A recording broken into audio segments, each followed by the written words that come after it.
Hola, mi nombre es Luciana Cadaya, trabajo cuestiones relacionadas con el populismo, con el republicanismo y con el feminismo, y en la sesión de hoy lo que voy a tratar de hacer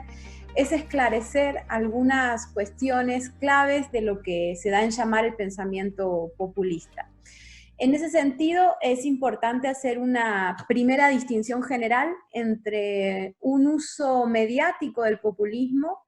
y un uso académico del populismo. Si prestamos atención, desde hace aproximadamente unos 4 años, el término populismo ha entrado al centro de la escena del debate público mundial. Históricamente el populismo era un concepto para pensar procesos políticos latinoamericanos o de países disque periféricos, pero desde hace aproximadamente, como les digo, 4 años, ese término se ha usado para pensar procesos políticos que han ido más allá de las experiencias latinoamericanas. Por citar ejemplos más emblemáticos, se ha usado esa expresión para pensar experiencias como la de Trump en los Estados Unidos, o Le Pen en Francia, o Podemos en España. Y como se puede apreciar en ese uso mediático del término populismo para asignar a todas estas experiencias políticas, hay una distinción entre experiencias de corte de derecha o de extrema derecha, como puede ser el caso de Trump o Le Pen, o experiencias progresistas o emancipadoras, como puede ser el caso de Podemos en España o Syriza en Grecia. Pero al mismo tiempo, otro aspecto interesante a tener presente en este uso mediático del término populismo es que ha sido empleado ante todo por los medios de comunicación hegemónicos y lo han empleado para estigmatizar a todos estos procesos políticos, ya sean de extrema derecha o de izquierda o emancipadores. Y lo han utilizado para estigmatizarlos, ¿por qué? Porque son experiencias políticas que se escapan a el libreto de la democracia neoliberal de mercado. En algún sentido, tanto propuestas como la de Le Pen o como la de Podemos en España son propuestas políticas y también obviamente las de América Latina, como la propuesta de Evo Morales a través del MAS, de Cristina y Néstor Kirchner a través del kirchnerismo, etcétera. Son propuestas políticas que implican una repolitización de la sociedad, una reactivación de las pasiones políticas, ya sea en una vertiente de derechas, que tiene incluso conexiones con lo que se ha dado en llamar el neofascismo, como puede ser Bolsonaro en Brasil, insisto, con Trump en Estados Unidos, etcétera, o una reactivación de las pasiones políticas en una clave emancipadora, como puede ser la de los casos latinoamericanos de la llamada Marea Rosa, o el caso de Syriza, Podemos, o en el caso de la experiencia de Portugal de los últimos años. Pero lo interesante entonces es que los medios de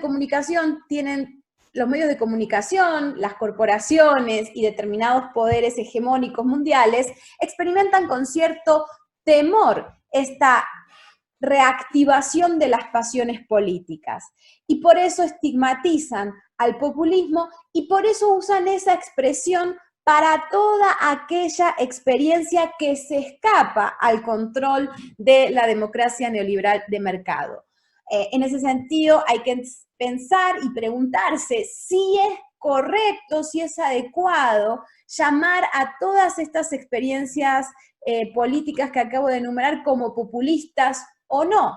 porque ahí aparece una disyuntiva que es la siguiente, la de pensar si el populismo puede ser de derechas y de izquierda, o si el populismo solamente es de derechas, o si el populismo solamente es una experiencia emancipadora. En gran medida dependerá de cómo usemos el término y qué procuremos hacer con él. Ahora bien, otro aspecto importante a entender es que esta estigmatización por parte de los medios hegemónicos en la escena global, para llamar a todas estas experiencias como populista, tiene ciertas resonancias con lo que sucedía a finales del siglo XIX en Europa, cuando la derecha mundial utilizaba la expresión comunismo para estigmatizar a todas las experiencias políticas, sobre todo europeas, que no comulgaban con el pensamiento o con los regímenes políticos de vertientes conservadoras o de derecha, diríamos nosotros. Entonces, muchas veces lo que nos damos cuenta es que más allá de la palabra, siempre se busca un nombre para estigmatizar un proceso político o un conjunto de experiencias políticas que escapan al control hegemónico, ¿no? Entonces, en el siglo XIX le tocó a la palabra comunismo, o mejor dicho, socialismo. En el siglo XX le tocó al comunismo, y pareciera ser que al menos en esta primera época del siglo XXI, el estigma está dado en la palabra populismo. Entonces, es interesante ver cómo a los poderes mundiales cualquier experiencia política que permita crear un escenario alternativo a esa hegemonía, siempre se le busca un término para estigmatizar esa experiencia y obturar la posibilidad de que esas experiencias políticas generen una correlación de fuerzas alternativa que permita imaginar otros regímenes mundiales, otras formas de gobernabilidad que se traduzcan en nuevas formas de sociabilidad, en una nueva relación con la naturaleza, de un corte de carácter emancipador o en un sentido distinto al hegemónico. Pero como les decía, hay un uso mediático del término populismo que genera un pastiche y una confusión alrededor de ese término. Y por otro lado, hay un uso académico del populismo. Hay varias tradiciones de pensamiento y varios lugares desde los cuales se ha pensado teóricamente el concepto de populismo. Si hacemos una reconstrucción rápida y quizás un poco caricaturesca, podemos decir que la palabra populismo aparece por primera vez tanto en la Unión Soviética como en los Estados Unidos. En el caso de la Unión Soviética, fue empleado ante todo por pensadores y políticos del socialismo que utilizaban esa expresión para estigmatizar ciertas experiencias comunitarias y colectivas que iban más allá del programa socialista y que le daban un lugar a lo popular y a las costumbres populares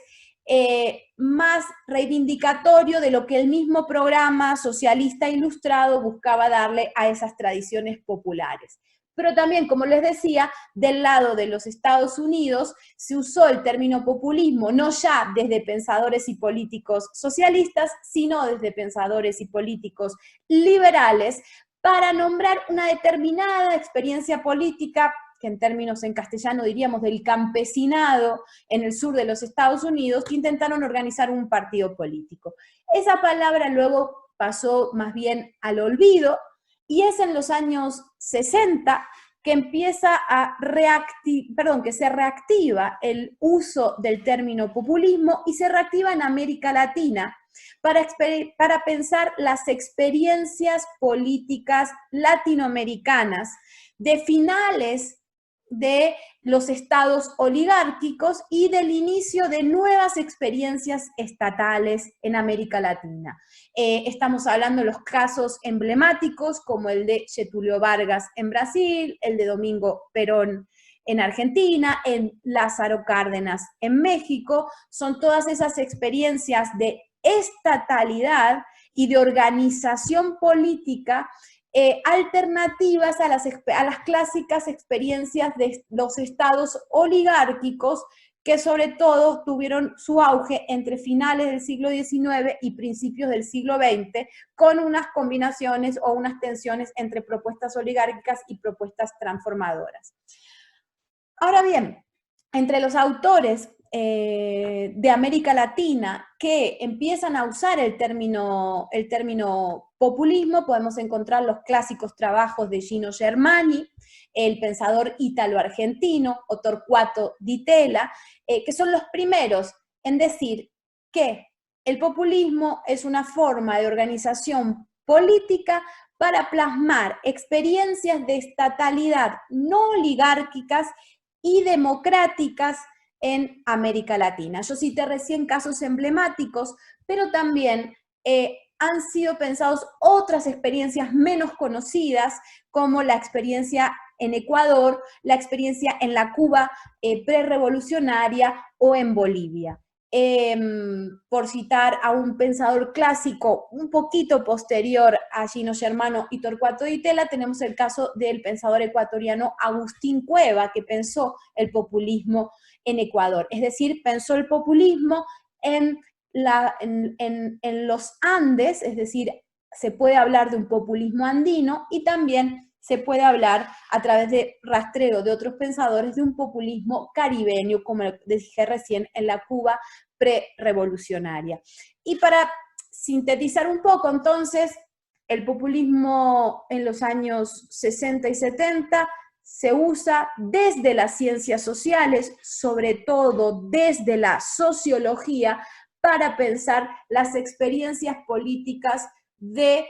los años 30, 40 y 50 en América Latina y más precisamente estas formas de organización popular. Ahora bien, dentro del ámbito de esta sociología de estos años,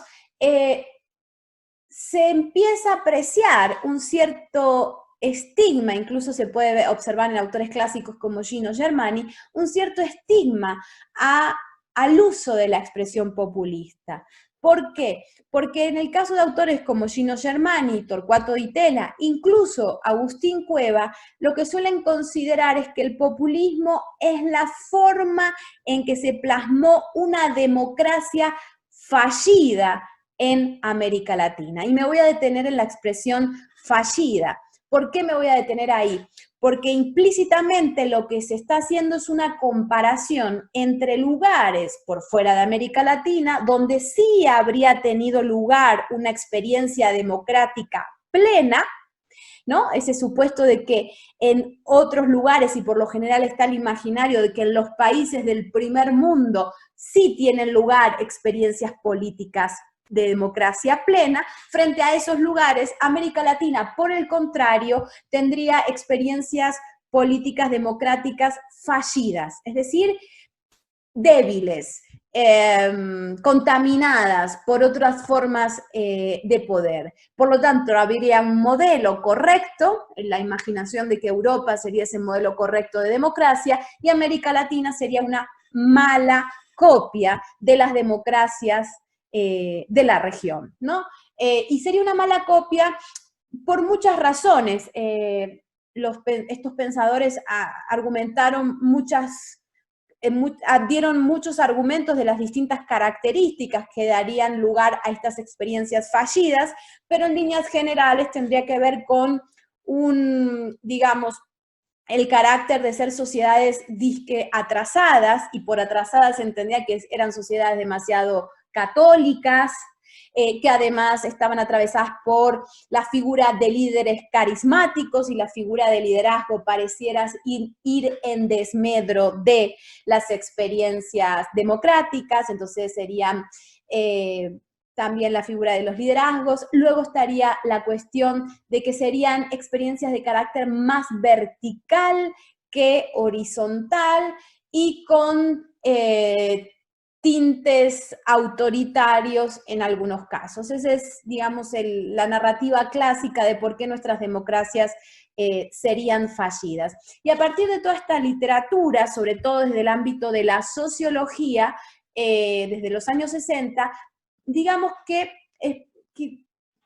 cada cierto tiempo se ha vuelto desde el campo de las ciencias sociales a pensar las a pensar América Latina desde la categoría del populismo. Y este carácter estigmatizante, no ya desde los medios de comunicación, sino desde la academia, digo estigmatizante en el sentido de que nuestras experiencias siempre serían experiencias fallidas,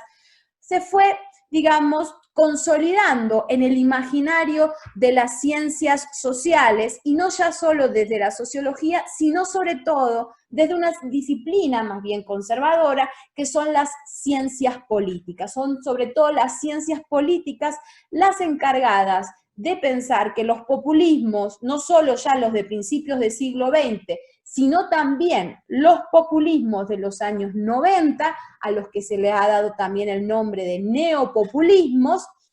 muy afines a las lógicas neoliberales, eran experiencias autoritarias, hegemónicas, de carácter vertical, muy atravesadas por las experiencias de los sindicatos, etcétera, y que todas ellas seguirían consolidando ese fracaso de las democracias en América Latina, de nuevo frente a un modelo de democracia ideal que supuestamente estaba teniendo lugar en algún otro país o continente en el mundo. Una de las características de todo este pensamiento desde la sociología y desde las ciencias políticas, desde los años 60, luego en los años 80, luego en los años 90, tiene que ver con que ha sido un pensamiento más bien descriptivo, un pensamiento más bien positivista del populismo. Y cuando digo positivista y descriptivo me refiero a que ha sido una disciplina interesada en describir cada experiencia política en concreto y tratar de encontrar las características básicas que permitirían decir cuándo una experiencia de gobierno o un partido político o una experiencia, digamos, más de movimiento social tendría las características de populismo y cuándo no. Ese ha sido como el gran ejercicio. Y no solamente ha sido ya en los años 80 y los años 90, no solamente ha sido esto pensado desde la sociología y las ciencias políticas latinoamericanas, sino también ya se estudiaba América Latina desde la sociología y la ciencia política, sobre todo norteamericana y en casos muy esporádicos de pensadoras y pensadores europeos. Pero todos ellos compartían este prejuicio hacia el populismo, esta idea de democracia fallida, esta idea del liderazgo como un tinte autoritario, desde una vertiente, como les digo, de carácter más bien descriptivo. Pero va a ser a partir de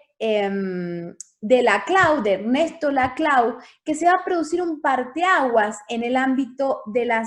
de la teoría política para pensar el populismo. ¿Por qué? Porque Laclau, a diferencia de estos pensadores de las ciencias políticas y de la sociología, intenta no ya hacer una descripción de las experiencias populistas en América Latina, sino tratar de construir una teoría política a partir del concepto de populismo. Para decirlo de manera más esquemática, de la misma manera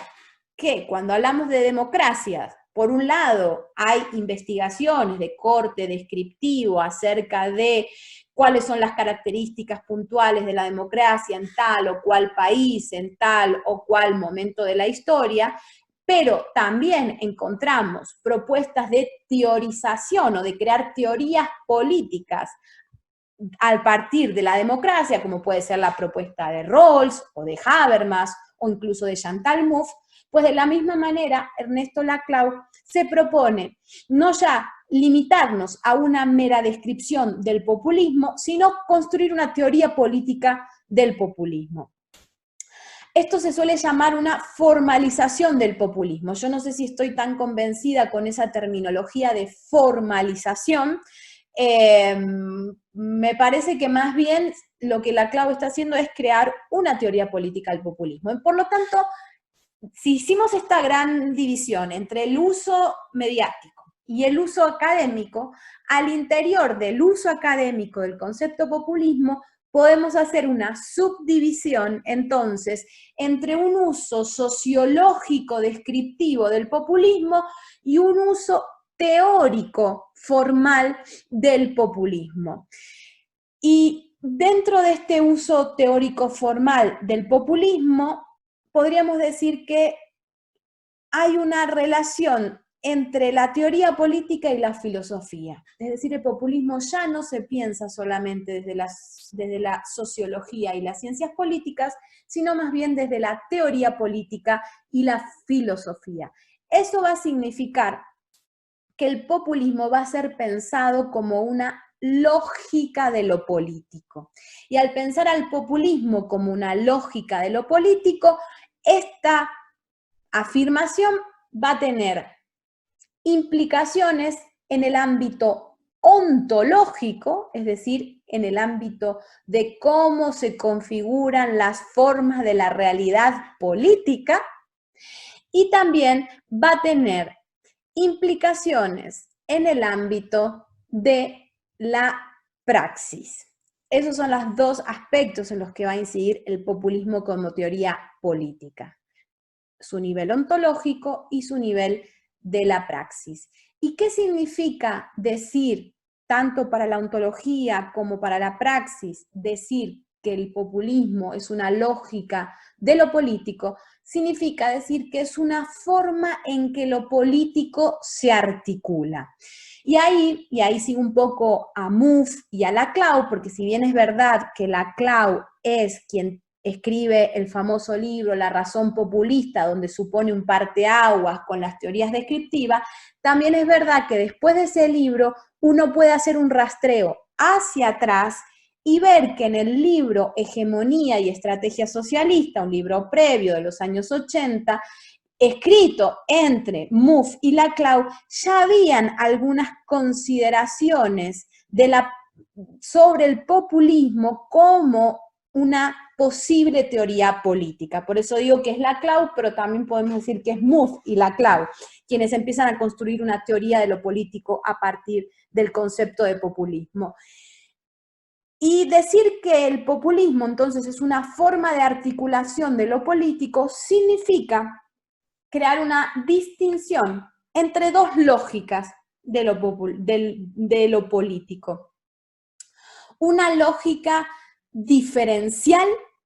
y una lógica equivalencial. Es decir, lo político se puede articular de dos maneras distintas en nuestro presente, o bien desde la lógica diferencial o bien desde la lógica equivalencial. ¿Qué significa hacerlo desde la lógica diferencial? Podríamos decir que es la forma en la que el status quo hace política. Y significa que ante el surgimiento de una demanda o de una insatisfacción social, que eso puede empezar desde un grupo de individuos en concreto, por la subida del precio del trigo, o por el hecho de que falta un semáforo en una calle, o por una demanda del colectivo feminista, puede ser cualquier demanda o cualquier insatisfacción social. La lógica diferencial lo que supone es que esa insatisfacción rápidamente es detectada por el status quo, es decir, por la institucionalidad, y al ser detectada esa demanda, lo que hace es satisfacerse. Es decir, si de pronto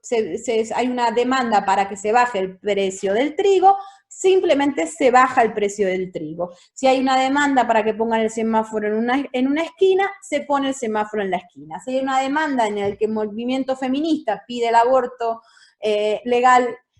seguro y gratuito, pues se satisface esa demanda. Quiere decir que quien tiene el control de la situación es la institucionalidad, es decir, el status quo del momento, que de manera diferencial recoge cada demanda por separado y la satisface. Es decir, a eso Laclau, yo no estoy de acuerdo, pero lo llamo un orden democrático. Yo creo que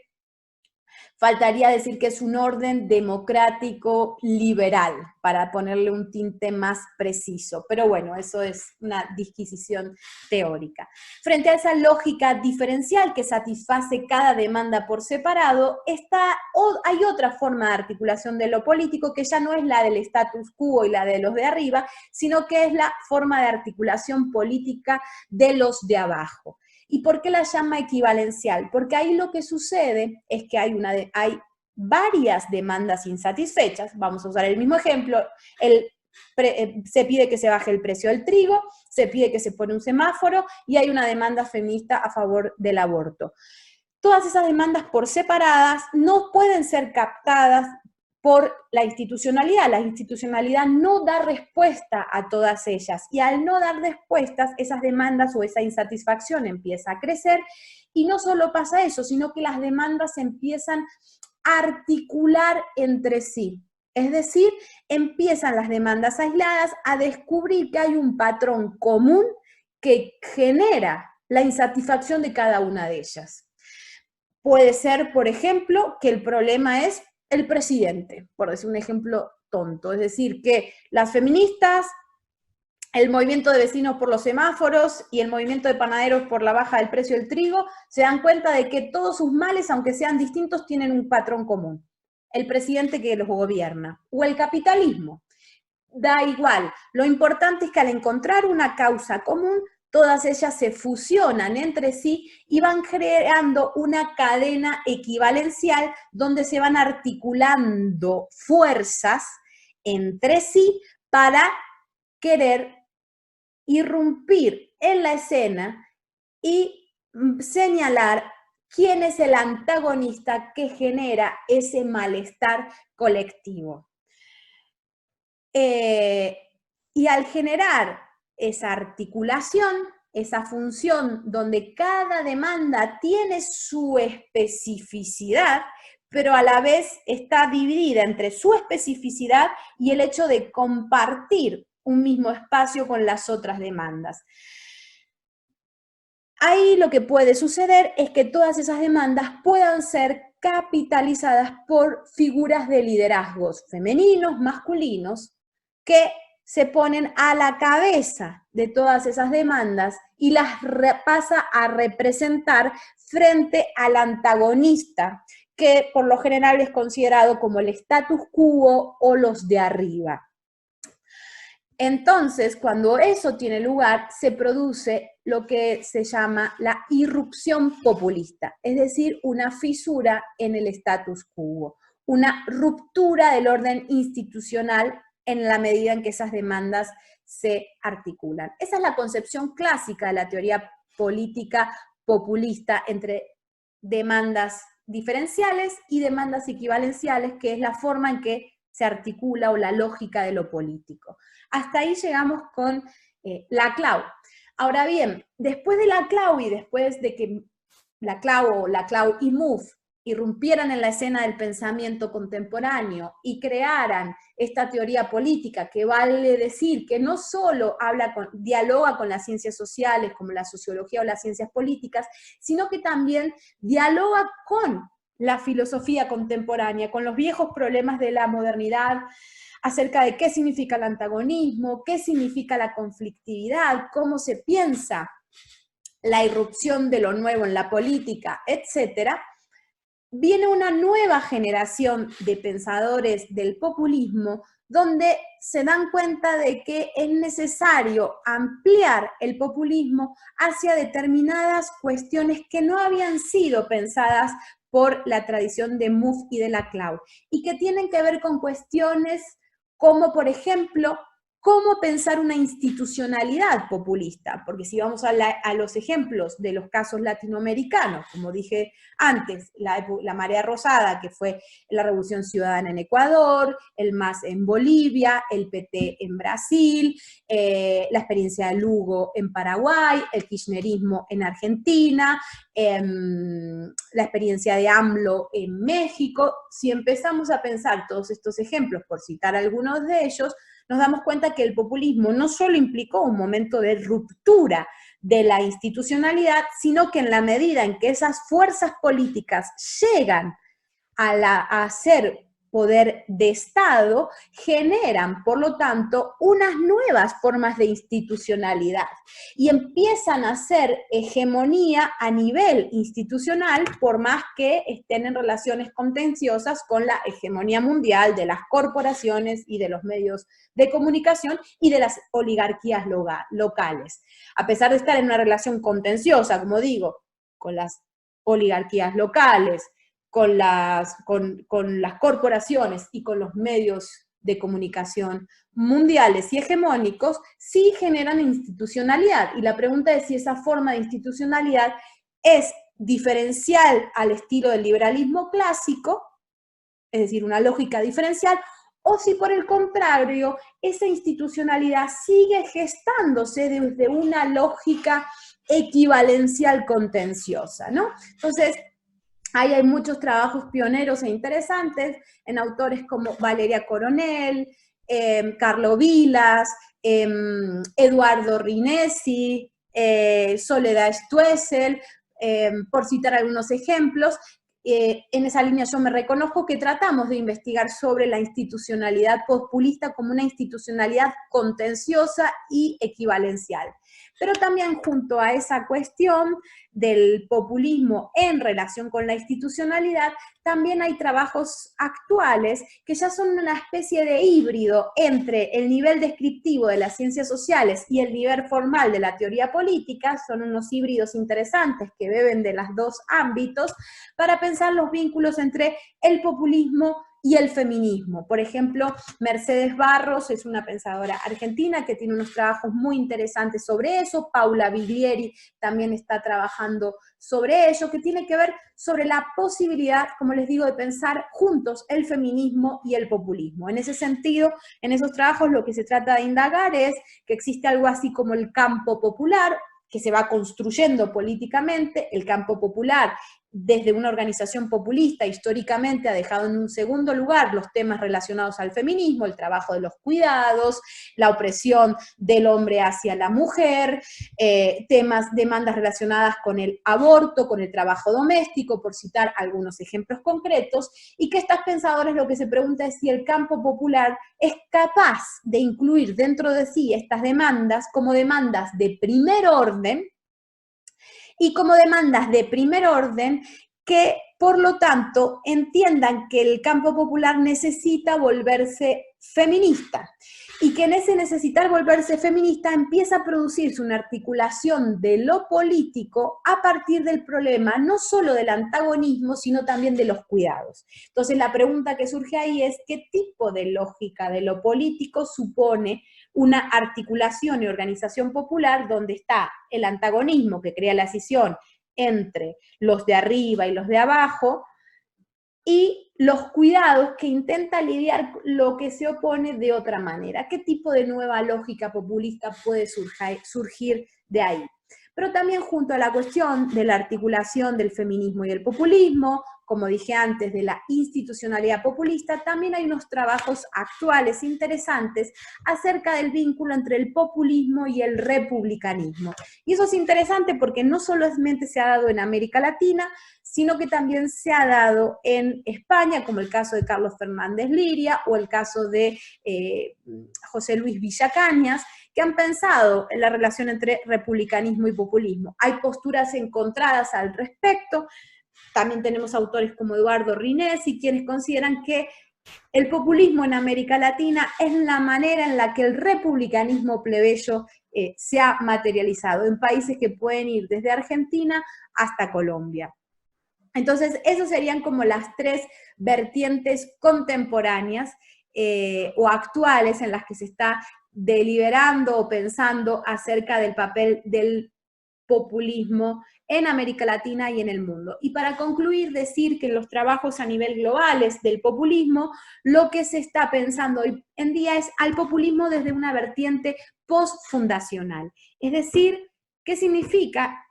desde la tradición de la filosofía postfundacional, que es una filosofía que después de Heidegger es crítica de la idea de que puede existir algo así como el fundamento último de la sociedad y de las cosas, sino que estamos en la era del postfundamento, y ahí hay autores clásicos o filósofos clásicos como pueden ser Jules Butler, Slavoj Žižek, o como puede ser Yanis Stavrakakis, por citar algunos ejemplos. Pues ahí también en esos trabajos de pensamiento desde el comunismo, desde una nueva idea del socialismo, también está debatiéndose qué papel cumple lo postfundacional en la teoría populista y cómo la teoría populista también va dándole forma a esa vertiente o a esa tradición de pensamiento postfundacional. Bueno, eso en líneas muy generales y esquemáticas es lo que puedo decirles del populismo, tanto en su uso mediático como su uso teórico, y lo que significa pensar las experiencias latinoamericanas y del mundo en estas claves de inteligibilidad.